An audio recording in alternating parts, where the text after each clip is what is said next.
오늘은 은혜 받은 사람들이라고 하는 제목으로 말씀을 함께 나누기를 원합니다. 이제 각 기관의 여름 행사를 앞두고 어떤 말씀을 준비해서 말씀을 나누는 것이 좋을까 이렇게 기도를 하다가 앞으로 2주 내지 3주 동안에는 초대교회 성도들의 모습 속에서 우리도 그들처럼 은혜를 받고 그들처럼 신앙생활하면 좋겠다. 그러한 의미로 은혜 받은 사람들이라는 설교를 몇 편을 거듭하고자 합니다. 여기서 은혜라고 하는 것은 뭐냐? 그것은 하나님께서 값없이 주시는 선물을 우리가 은혜라 이렇게 이야기합니다. 사실 우리 인간이 생명을 유지하는 데 있어서 반드시 있어야 할 것들은 모두가 다 돈을 지불하지 않고 얻습니다. 예를 들면 햇빛이라고 하는 게 있어요. 햇빛이 없으면 어떻게 되느냐? 사람은 물론 동식물이 살 수가 없습니다. 그런데 이 햇빛을 하나님께서 공짜로 주셨습니다. 만일 이 햇빛을 돈을 주고야 살 수가 있다고 한다면 얼마만큼의 가치가 있겠습니까? 아마 계산이 되지 않을 것입니다. 엄청난 금액을 지불해야만 하게 될 것입니다. 그 다음 또 우리가 마시는 공기라는 게 있습니다. 공기도 하나님 앞에서 완전히 공짜입니다. 공짜. 특별히 우리 인간에게는 이 공기 중에 산소를 필요로 합니다. 공기가 오염되었다라고 하는 말은 곧 공기 중에 산소가 오염되었다는 말이 아니겠습니까? 만약에 이 공기를 돈을 주고 산다면 어떻게 하겠습니까? 돈을 주고야만이 호흡이 가능하다면 어떻게 되겠습니까? 어마어마한 돈을 지불해야만 할 것입니다. 그 다음에 세 번째로는 물이라고 하는 겁니다. 물. 모든 동물과 식물들에게 있어서 물이 반드시 필요합니다. 그런데 이 물은 모두가 다 공짜입니다. 공짜. 아니 우리가 수도료를 내는데요. 수도료는 물값이 아니고 물을 정수하는 데 드는 비용을 수도료로 내고 있는 겁니다. 이처럼 햇빛이라든가 이처럼 공기라든가 이처럼 물이라고 하는 것을 보면은 인간의 생존에 절대적으로 필요한 것들은 모두가 다 공짜라는 겁니다. 공짜. 이것을 우리는 뭐라고 하느냐? 하나님의 일반적인 은혜다. 이렇게 우리가 정리하고 있습니다. 하나님은 인간들이 죄악 세상에 살면서 죄를 먹고 마시고 죄를 짓고 살다가 멸망하는 것을 하나님이 불쌍히 여기셨습니다. 그래서 그 죄 문제를 해결할 수 있도록 예수님을 이 세상에 보내주셨습니다. 그러면 그 예수님이 누구냐? 그 예수님은 죄가 없으신 분입니다. 죄 없으신 예수님께서 인류의 죄를 짊어지시고 십자가에 달리셔서 피 흘려 죽으셨습니다. 그래서 그는 어떤 인간이라도 예수 그리스도를 십자가의 사건을 믿기만 하면 죄 씻음을 받게 하셨단 말이에요. 이것이 바로 구원의 길이고 이것이 바로 죄 씻음을 받는 길인 것입니다. 여기에 착한 행실, 여기에 부지런함, 여기에 구제하는 것, 그 어느 것도 하나도 포함되지 않습니다. 하나님이 거저 주시는 것이란 말이에요. 그래서 우리는 이것을 뭐라고 말하느냐? 하나님의 은혜다. 우리가 구원을 받은 것은 믿음으로 말미암아 얻은 하나님의 선물이라고 그랬습니다. 선물. 하나님이 거저 주시는 은혜라는 거예요. 여러분, 오늘 우리가 믿음이라는 용어를 쓰고 있는데, 믿음이란 뭐냐? 예수님께서 나를 위하여 십자가에 죽으신 것을 내가 내 이성으로 인정하고 받아들이는 겁니다. 이게 믿음이에요. 믿음을 가지고 그 사실을 그대로 받아들이는 거예요. 드리는 거. 요한복음 1장 12절에 가서 보니까는 영접하는 자 곧 그 이름을 믿는 자들에게는 하나님의 자녀가 되는 권세를 주셨으니 그래서 뿐만 아니라 계시록 3장 20절에 보니까 볼지어다 내가 문 밖에 서서 문을 두드리노니 누구든지 내 음성을 듣고 문을 열면 내가 그에게로 들어가 먹고 그는 나로 더불어 먹으리라 이렇게 기록하고 있습니다. 예수 그리스도를 영접한다라고 하는 것은 내가 의지적으로 내 마음을 열어 닫히는 겁니다. 내 마음의 문을 열고 예수님의 십자가를 인정하는 거예요. 받아들이는 거예요. 여기 문 밖에 서서 두드린다라고 하는 말은 주님께서 내 마음의 문을 지금 두드리고 계신다는 겁니다. 그러므로 내가 내 마음의 문을 열면 예수님이 내 마음에 들어오시는 겁니다. 예수님이 내 인생에 오시는 거예요. 예수님이 내 가정에, 내 사업장에 오시는 겁니다. 이것이 곧 영접하는 것, 이것이 곧 믿음이에요, 믿음. 오늘 본문에 보니까 성령을 충만히 받았던 11 사도와 베드로와 같이 서서 말씀을 증거하게 됩니다. 이 말씀을 증거할 때 어떤 현상이 벌어지느냐? 저희가 이 말을 듣고 마음에 찔려 베드로와 다른 사도들에게 물어가로되 형제들아 우리가 어찌할꼬 하거늘 여기서 저희는 베드로의 설교를 들은 사람들을 의미합니다. 설교를 듣고 저희가 이 말을 듣고 마음에 찔려서 베드로와 다른 사도들에게 뭐라 가르네. 형제들아 내 마음이 괴로운데 내 마음이 찔림을 받는데 내 양심에 갇히게 되는데 어떻게 하면 좋겠느냐 이렇게 반문하고 있다 그 말이에요. 하나님의 말씀을 들으면서 설교 말씀을 들으면서 마음의 찔림을 그대로 고백하고 있는 겁니다. 그 숫자를 대체적으로 계산해 보니까 수만 명, 수십만 명이 될 것 같아요.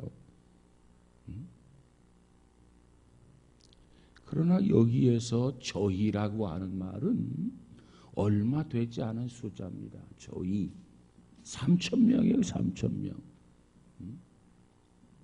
당시 유대인들은 6월절의 절기를 지키려고 15개 나라에 흩어져 살던 그들이 예루살렘에 모이게 됩니다. 뭐하러? 6월절 절기를 지키려고 모이고 있는 거예요. 그들이 예루살렘에 모여서 이 베드로의 설교를 들은 것입니다. 그들은 이 말을 듣고 그래서 이 말이 무엇입니까? 너희가 십자가에 못 박아 죽인 예수는 사흘 만에 하나님이 무덤에서 살려주셨고 그분이 보낸 성령의 능력을 받아 우리가 이 진리를 증거하노라 그래서 간단히 말하면 예수 그리스도의 십자가와 부활입니다.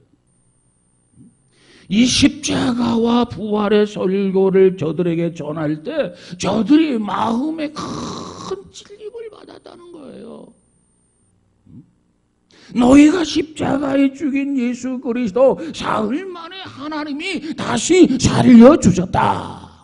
이 설교를 들을 때 마음의 양심에 큰 찔림을 받았다는 거예요. 이처럼 마음의 찔림을 받았다는 의미는 뭐냐? 은혜를 받았던 겁니다. 은혜. 아, 그렇구나. 예수님께서 나 때문에 죽었구나. 예수님께서 나의 죄 때문에 온 인류의 십자가 문제로 이 죄 문제를 해결하시려고 십자가를 지셨구나. 이 사실을 깨닫게 된 거예요. 이처럼 깨닫는 것이 뭐냐? 은혜 받은 사람의 마음입니다. 여러분, 우리는 모두가 은혜를 받아야 삽니다. 특별히 이 말세지 말에 우리는 은혜를 받아야 해요. 보라, 지금은 은혜 받을 만한 때요. 구원의 날이로다. 이 시대적인 상황을 보면 우리는 지금 이때야말로 그 어느 때보다도 은혜 받을 때요, 은혜 받을 시기라고 하는 거예요.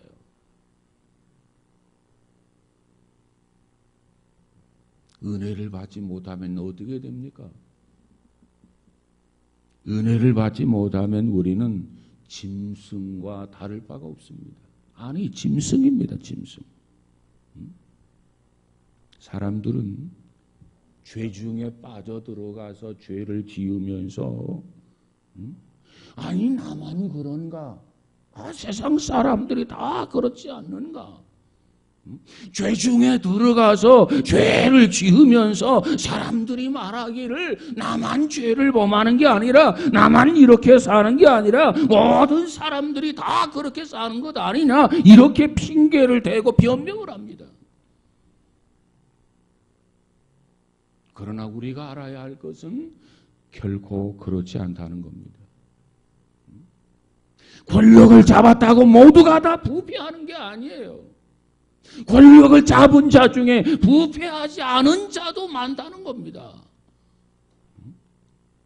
여러분, 돈 많은 사람들이 예수를 잘 믿는 사람도 부지기수로 많다는 거예요.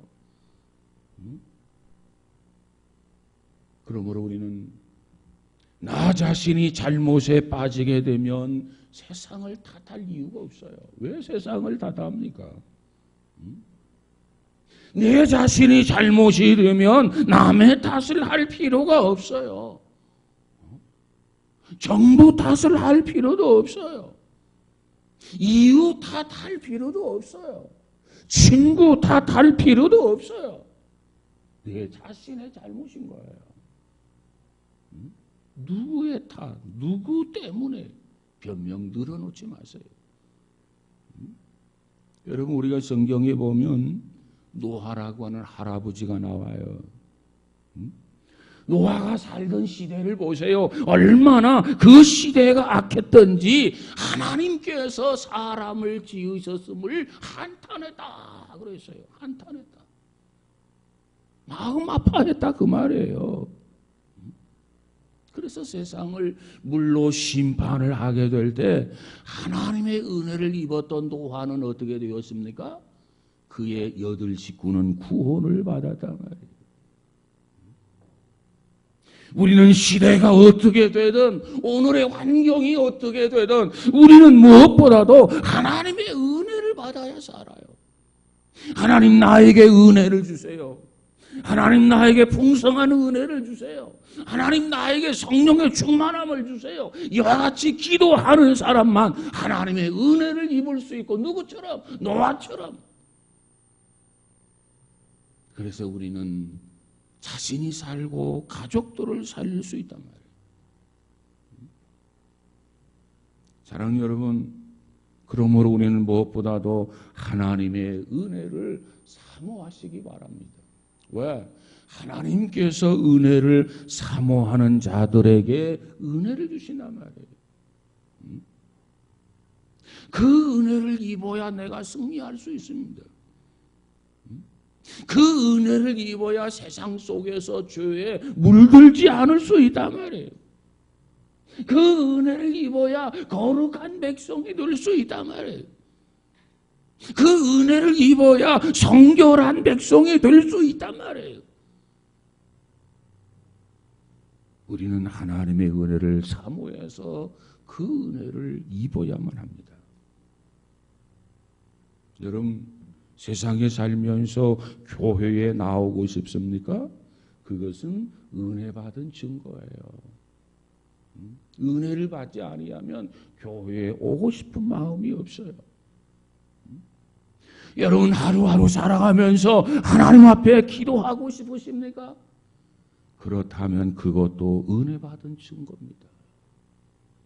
은혜를 받지 아니하면 기도하고 싶은 마음이 생기지를 않아요. 기도하지 않아도 아무런 이상이 없어요. 기도하지 않아도 챙기는 게 없단 말이에요. 챙기는 게. 그러나 은혜를 받으면 기도하지 않을 수가 없어요. 쉬지 말고 기도해라. 예. 깨어서 기도해라. 예. 경성하여 기도하라. 예. 낭망하지 말고 기도해라. 예. 이것이 은혜 받은 사람의 모습이에요. 내가 누군가를 위해서 기도하고 내가 누군가를 위해서 전도하고 싶으십니까? 그런 마음이 자발적으로 나온다면 그건 은혜 받은 증거예요. 내가 하나님을 찬양하고 싶습니까? 나도 모르게 콧노래가 나옵니까? 그것이 은혜 받은 증거입니다. 여러분, 감사가 넘칩니까? 그것도 은혜 받은 증거예요. 하나님 앞에 온전한 11조를 드리고 싶습니까? 그것도 은혜 받은 증거예요. 왜? 은혜 받지 아니하고는 여러분 감사할 수가 없어요. 은혜 받지 아니하고는 전도하고 싶지가 않아요. 은혜 받지 아니하고는 기도하고 싶지가 않단 말이에요. 은혜 받지 아니하고는 예배를 드리고 싶지도 않아요. 귀찮아요.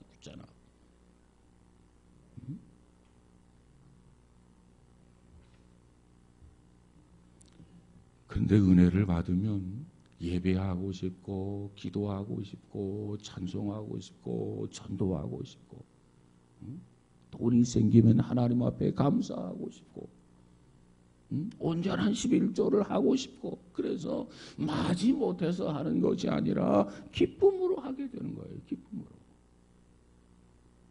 왜? 은혜를 받았기 때문에. 찬송가 중에 이런 찬양이 있죠.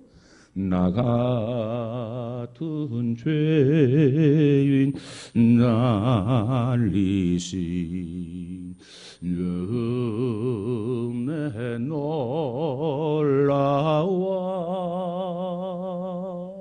이런 생명 야잔고 왕명을 얻었네 큰 죄악에 건지신 은혜 고마워 나 처음 믿은 그 시간 귀하고 귀하다. 은혜 받으면은요, 그저 찬송하고 싶어져요. 그 다음 그 은혜의 중심은 곧 하나님의 말씀입니다. 하나님의 말씀. 히브리서 4장 12절 13절에 보니까 하나님의 말씀은 살았고 운동력이 있어 좌우에 날선 어떤 건보다도 예리하여 혼과 영과 및 관절과 골수를 찔러 쪼개기까지 하며 또 마음의 생각과 뜻을 감찰하나니 지으신 것이 하나라도 그 앞에 나타나지 않음이 없고 오직 만물이 우리를 창관하시는 자의 눈앞에 벌거벗은 것 같이 드러나느니라 그랬어요. 하나님의 말씀은 살아있다는 겁니다. 살아있다. 지금 이 시간에도 하나님의 말씀은 살아있습니다. 우리의 어떤 형편, 우리의 어떤 상황, 우리의 어떤 시기에 따라서 하나님은 계속해서 역사하신단 말이에요. 왜? 살아계신 말씀이기 때문에. 살아있기 때문에, 생명력이 있기 때문에.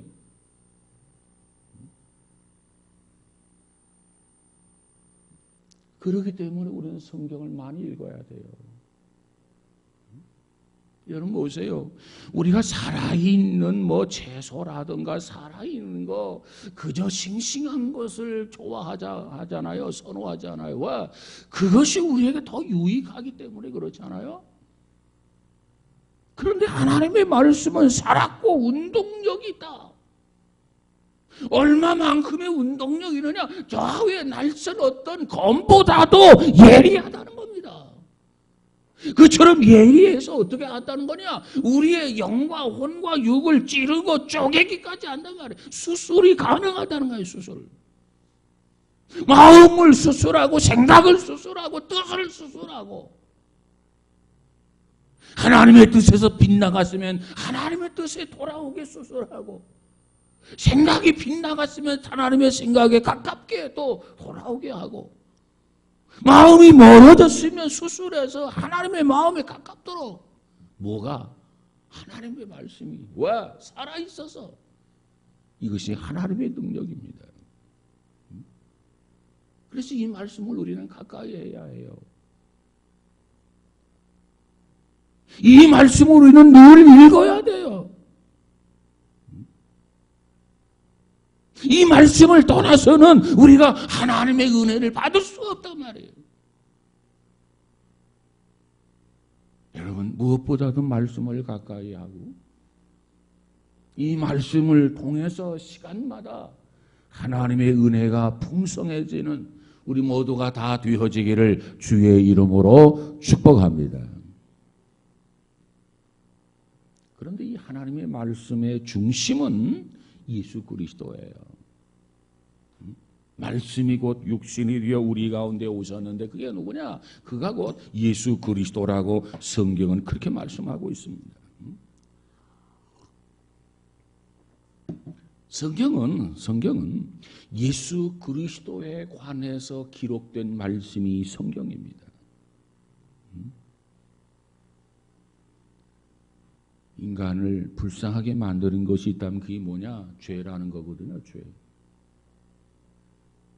근데 이 죄 문제를 해결하는 방법은 오직 한 가지 방법밖에는 없어요. 그 한 가지 방법이라는 게 뭐냐? 예수 그리스도의 보혈로 우리가 그 죄 씻음을 받습니다. 예수 그리스도의 보혈을 통하지 아니하고는 우리가 그 죄 문제를 해결할 방법이 없단 말이에요. 방법이. 그래서 우리는 예수 그리스도를 반드시 만나야 돼요. 만나야 돼요. 그분을 만나야 그분을 통해서 문제가 해결이 됩니다. 그분을 만나야 가정이나 직장의 문제가 해결이 됩니다.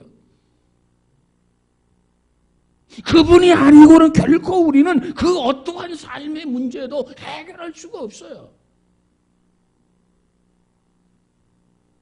문제 해결은 예수 그리스도입니다. 그리스도에 관해서 기록된 하나님의 말씀을 통해서 내 삶에 하나하나 적용하면서 살아가는 것, 그것이 필요해요. 그것을 돕는 것이 설교예요. 설교. 이 설교라고 하는 것은 선포되는 하나님의 말씀입니다.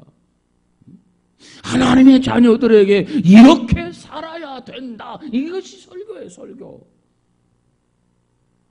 그래서 우리는 하나님의 말씀에 경청해야 돼. 하나님의 말씀을 들어야 돼. 들으면서 하나님의 말씀대로 이렇게 살아야 되겠구나. 하나님의 말씀대로 이렇게 행동해야 되겠구나. 하나님의 말씀대로 이렇게 실천해야 되겠구나. 그와 같은 결단, 그와 같은 결심이 우리 안에 설교를 들으면서 있어야 돼.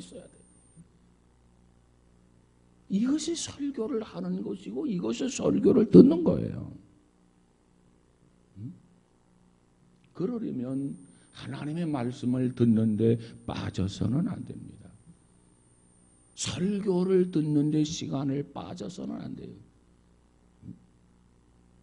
말씀을 들어야 그 말씀을 통해서 은혜를 입을 수 있단 말이에요. 설교를 들어야, 선포되는 하나님의 말씀을 들어야 그 말씀을 통하여 우리가 은혜를 받아요. 기록된 하나님의 말씀을 읽어야, 가까이 해야 그 기록된 하나님의 말씀을 통해서 우리가 은혜를 받아요. 은혜를 받아. 그렇게 살아갈 때 항상 은혜 가운데 살아갈 수 있는 거예요. 기록된 말씀을 읽고 선포된 말씀을 듣고 이렇게 살아야 되는구나. 이렇게 행동해야 되는구나. 이렇게 적용해야 되는구나. 그래서 적용하고 행동하고 실천하게 될 때 바로 은혜 가운데 살아가게 되는 것 믿으시기를 주의 이름으로 축복합니다. 그래서 하나님의 말씀을 듣다가 어찌할꼬 은혜를 받은 사람은 이와 같이 고백하게 됩니다. 어찌할꼬 어떻게 하면 되겠는가? 우리가 어떻게 살아야 하는가? 이와 같은 반응이 나타나야 돼요. 그것이 은혜 받은 사람이에요. 그저 그 단순히 그렇군요. 그런 방법도 있군요. 그런 정도가 아닙니다. 내가 어떻게 해야만 되겠느냐?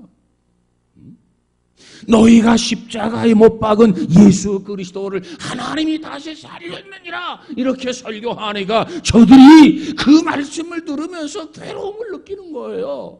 양심의 가책을 받는 거예요. 심령의 찔림을 받는 거예요. 그러면서 뭐라고 말합니까? 우리가 어떻게 하면 되겠느냐? 어떻게 하면 여기서 벗어날 수 있느냐? 어떻게 하면 그 찔림에서 치유될 수 있느냐? 그때 베드로가 뭐라고 말합니까?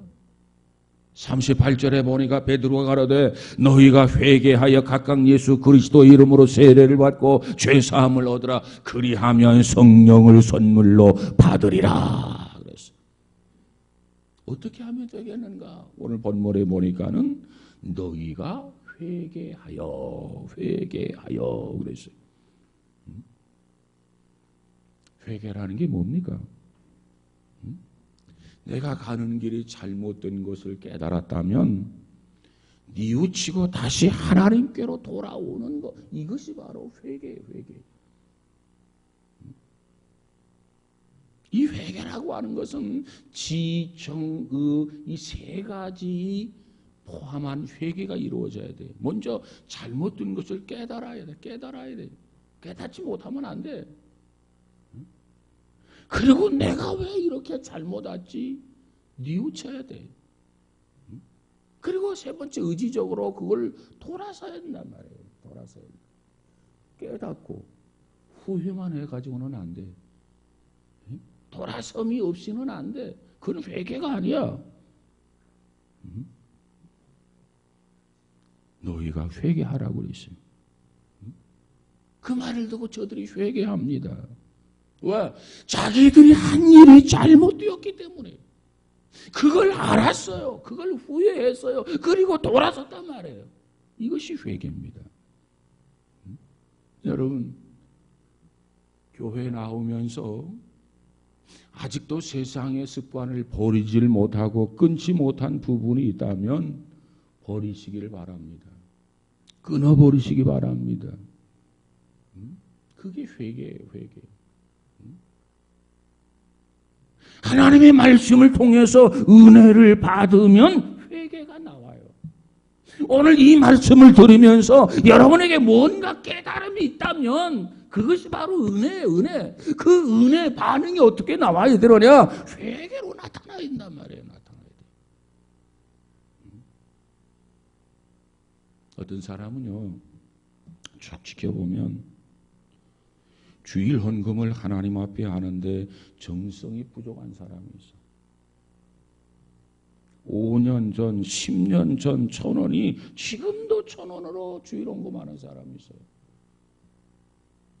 세월이 5년이 지났고 10년이 지났고 아니 20년이 지났는데도 불구하고 그 헌금이 아직도 1,000원이야.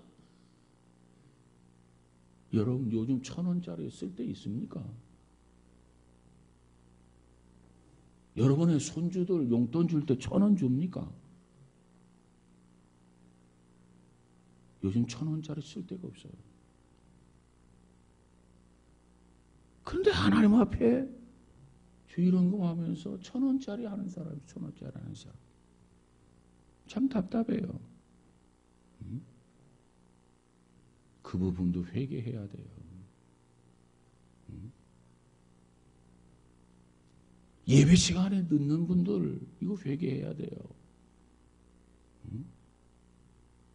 정말로 어쩌다가 한번 늦는 게 아니고 어떤 분들은 아예 습관성 집에서 10분만 먼저 나오면 되는데 여러분 오늘 결심하세요.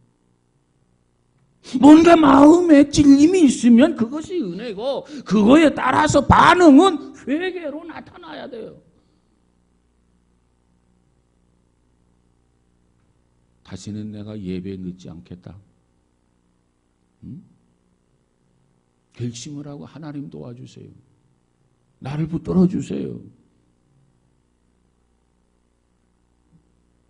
어떤 사람은 기도 생활 쉬지 말고 기도하라고 했는데 일주일 내내 뭐 보나 안 보나 틀림없어요. 기도 한마디 안 하는 사람들이 대반이라고. 오늘 이 말씀을 듣는다면 뭔가 마음에 걸림이 있다면 그것이 은혜라고 생각을 하고 이 시간 회개하시기 바랍니다. 우리가 어찌할꼬 회개하라. 회개하게 하기 위해서 찔림을 주시는 거예요. 전도에 관심 없는 사람들 회개해야 돼요. 이렇게 여러 가지 강조하고 선포될 때 뭔가 한 가지 내 마음에 걸리는 게 있단 말이에요. 선포되는 말씀에서 뭔가 내 마음에 찔림이 있단 말이에요. 그 말씀 중에 뭔가 내 마음속에 양심의 가책이 되는 것이 있단 말이에요. 그럼 그 말씀을 붙잡으시기 바랍니다. 그리고 그 말씀에 대해서 회개의 반응으로 나타나야 돼요. 그게 은혜 받은 거라. 내가 주일날 예배 듣지 않겠습니다. 내가 매일매일 기도하겠습니다.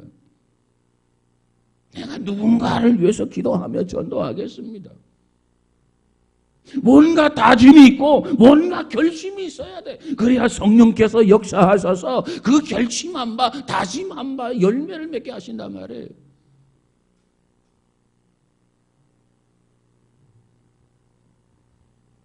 그리고 하나님 도와주세요. 성령으로 지켜주세요. 결심한 바를 반드시 이행하겠습니다. 힘이 되어주세요. 반드시 고치겠습니다. 그래서 부지런하고 그래서 게으르지 아니하고 그래서 열심을 품고 그래서 주를 섬기는 것 그것이 바로 회개다. 거기에 복이 있어요. 거기에 하나님의 은혜가 있어요. 거기에 변화가 있어요. 거기에 은혜 받은 사람들은 반드시 회개가 있다는 겁니다. 회개. 사랑하는 여러분, 우리가 이와 같이 은혜를 받음으로 해서 뭔가 늘 회개까지 그래서 날마다 새로워지는 역사가 저와 여러분 우리 모두에게 있어지기를 주의 이름으로 축복합니다. 그런데 10년 교회를 다니고 20년 교회를 다닌다 할지라도 은혜를 받지 못하면 변화가 없어요. 마음에 뭔가 찔림이 없으면 변화가 없단 말이야. 뭔가 찔림이 있고 자, 성도하고 하나님 용서하세요. 다시는 안 그러겠습니다. 뭔가 결단하고 이런 가운데서 신앙이 자라나는 겁니다. 새로워지는 거예요.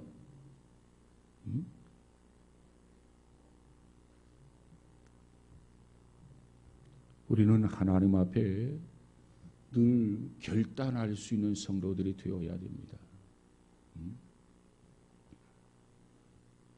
하나님 앞에 11조를 드리는 거 이거 하나님의 것이다. 성경은 그렇게 말하는데 우리는 뭐라고 말하냐면 그건 하나님의 것이 아니라 내 것입니다. 그러니까 하나님이 뭐라고 말합니까? 그것은 도둑놈의 마음이다. 이렇게 얘기를 해요. 은혜를 받으면 이게 하나님의 것입니다. 이렇게 나오는데 은혜를 받지 못하는 게 내 것입니다. 내가 직장에 다녔고 내가 열심히 땀 흘려 일했고 그런데 내 것이지 왜 하나님의 것입니까? 은혜 받지 못하면 그렇게 반응이 나와요. 그러나 은혜를 받으면 이거 하나님의 것입니다. 이건 내 것이 아닙니다. 이런 고백, 이런 반응이 나온단 말이에요. 이것이 바로 뭐냐? 은혜 받은 증거란 말이에요. 은혜 받은 증거. 여러분 가룟 유다를 보세요. 예수님과 3년 반 동안이나 다녔지만은 그가 은혜를 받지 못해서 어떻게 됩니까? 실패하게 돼요. 실패하게 돼요. 아나니아와 삽비라의 경우를 보세요. 은혜를 계속 받았으면 그렇게 행동하지 않았어. 그러기 때문에 실패했어. 구약 성경의 요셉을 보세요. 그가 은혜를 받았어요. 고난과 역경 중에서도 승리할 수 있었어요. 그 이유가 뭐냐? 은혜를 받았다는 겁니다. 다니엘이 하나님의 은혜를 받았어요. 그 은혜 때문에 사자굴 속에 들어가지만은 그러나 사자도 그를 해하지 못하더라는 거죠. 하나님이 지켜주셨어요. 우리가 은혜를 받으면 회개하게 되고 회개를 하게 되면 반드시 회개의 열매를 맺게 되는 것입니다. 회개의 열매가 뭐예요? 죄사함이에요. 죄사함. 그 죄사함의 보증, 용서받은 보증이 뭐냐? 그것이 곧 세례입니다. 그래서 우리가 죄사함 받으면 성령 세례도 주고 죄사함 받으면 성령의 은사도 주시고 지혜의 말씀도 주시고 지식의 말씀도 주시고 믿음도 주시고 신유도 주시고 능력 행함도 주시고 예언함도 주시고 영들 분별함도 주시고 방언도 주시고 통역의 은사도 주시라니 그랬어요.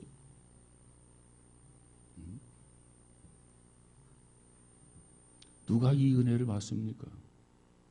오늘 보면 39절에 보니까 이 약속은 너희와 너희 자녀와 모든 먼데 사람 곧 우리 주 하나님이 얼마든지 부르시는 자들에게 하신 것이라 그랬어요. 너희라고 그랬어요. 너희. 너희는 누굽니까? 우리의 모습이에요. 우리의 모습. 하나님 앞에 나와서 예배드리는 어린아이로부터 노인에 이르기까지 모두를 뭐라고 하느냐? 너희. 하나님의 자녀를 말하는 거예요.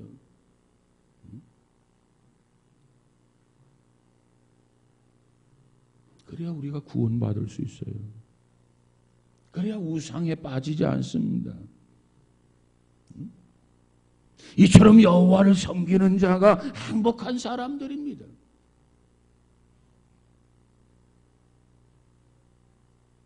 그런데 사도행전 1장 8절에 가서 보면 누구에게 이 복음을 전해야 되느냐, 이 소식을 전해야 되느냐, 땅끝이라고 그래서 땅끝.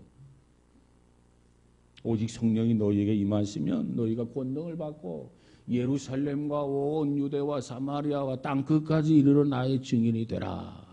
땅끝. 땅끝이라는 의미가 뭐예요? 복음을 한 번도 듣지 못한 사람들입니다. 복음. 예수 그리스도에 대해서 한 번도 들어본 적이 없는 사람. 지리적으로 땅끝도 있겠지만은 여기에서 땅끝이라고 하는 의미는 또 다른 의미가 있어요. 무슨 의미가 있냐면 회교 국가, 불교 국가, 그들이 예수 그리스도의 이름을 단 한 번도 듣지 못했다면 그곳이 땅끝입니다.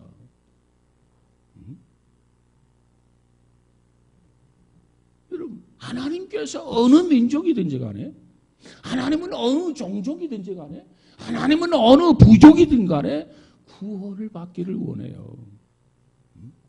오늘 본문에 보니까 하나님이 얼마든지 부르시는 모든 자라고 말씀하잖아요. 모든 자.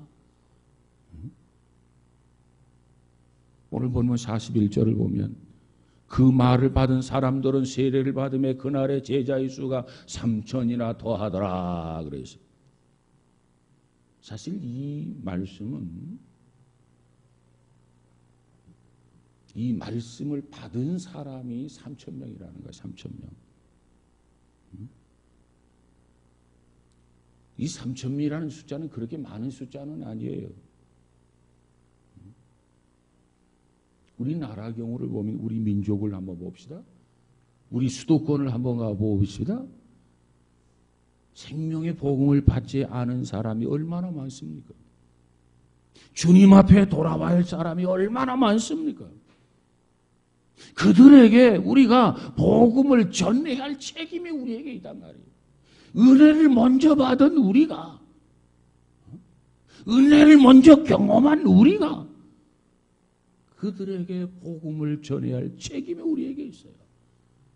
그래서 너는 말씀을 전파하라. 때를 얻든지 못 얻든지 항상 심쓰라. 이건 명령입니다. 명령. 어명이에요. 어명.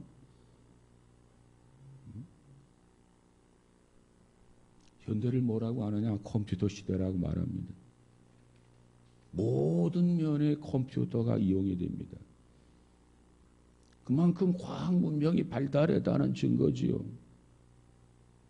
뿐만 아니라 물질 만능 시대입니다. 우리나라 국민 소득이 약 3만 불이라고 말하고 있지 않습니까? 3만 불. 모든 것이 풍족하고 모든 것이 편리하고 모든 것에 여유로움이 있어요.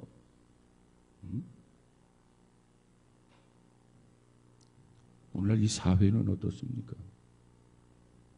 그 첨단 기계를 통해서 그 첨단 기계, 그 지식 이걸 가지고 도둑질하는 데 사용하고 남을 속이는 데 사용하고 사기를 치는 데 사용합니다.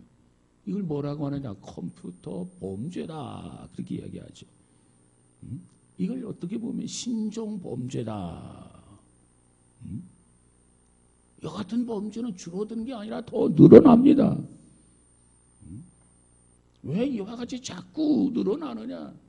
그 이유는 한 가지, 그들의 마음속에 예수 그리스도가 없기 때문에 그래요. 아무리 지식이 풍족하고 아무리 물질이 풍족해도 그들의 마음속 깊은 곳에 박혀있는 죄악의 뿌리, 이걸 해결할 수가 없어. 그 죄악의 뿌리를 과학으로 해결할 수 있는 게 아닙니다. 그 죄악의 뿌리를 컴퓨터로 해결할 수 있는 게 아니에요.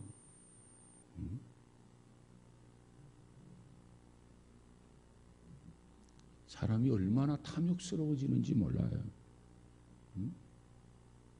사탄에 속고 속는 것이 오늘 인간의 모습이에요. 많은 사람들이 우상을 숭배하고 점쟁이를 찾아가고 무당을 찾아갑니다. 아니 지금이 어느 시대인데 정신적으로 안정을 누리질 못해요. 참 평안이 없어. 뭔가 두려워, 겁이 나. 그러나 현대인들에게 성경은 뭐라고 말합니까? 너희가 회개하여 각각 예수 그리스도의 이름으로 세례를 받고 죄사함을 받으라. 그리하면 성령을 선물로 받으리라. 그랬어요. 이게 성경 말씀이에요.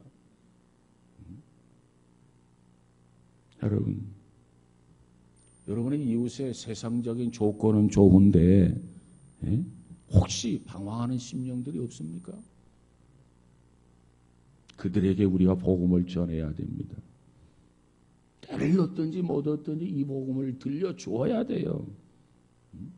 그래야 내가 살고 이웃이 살고 우리 교회가 살고 우리 민족이 살고 세계가 산단 말이에요. 사랑하는 여러분, 우리 모두가 이와 같은 은혜를 풍성하게 받고 은혜 받은 자답게 살아갈 수 있는 복 있는 성도 우리 모두가 다 되어지기를 주의 이름으로 축복합니다. 기도하겠습니다. 거룩하신 하나님 감사합니다. 무엇보다도 이 시대에 은혜 받고 살아가는 성도들 되어지게 하옵소서. 그리하여 성령이 충만하게 하여 주옵소서. 하나님의 뜻이 무엇인가를 분별하고 하나님의 뜻을 쫓아서 살아갈 수 있는 주의 자녀들 되어지게 하옵소서. 아직도 우리 주변에 예수 그리스도의 이름을 듣지 못했던 땅끝에 이르는 자들이 있습니다. 그들에게 때를 얻든지 못 얻든지 힘써 이 복음을 증거할 수 있는 우리 모두가 되어지게 하시고 날마다 때마다 풍성한 은혜가 넘쳐나게 하여 주시옵소서. 그래서 개인적으로 살고 교회적으로 살고 시대적으로 살고 국가적으로도 살고 세계적으로도 살아나는 역사가 있어지게 하옵소서. 예수님 이름으로 기도하옵나이다. 아멘.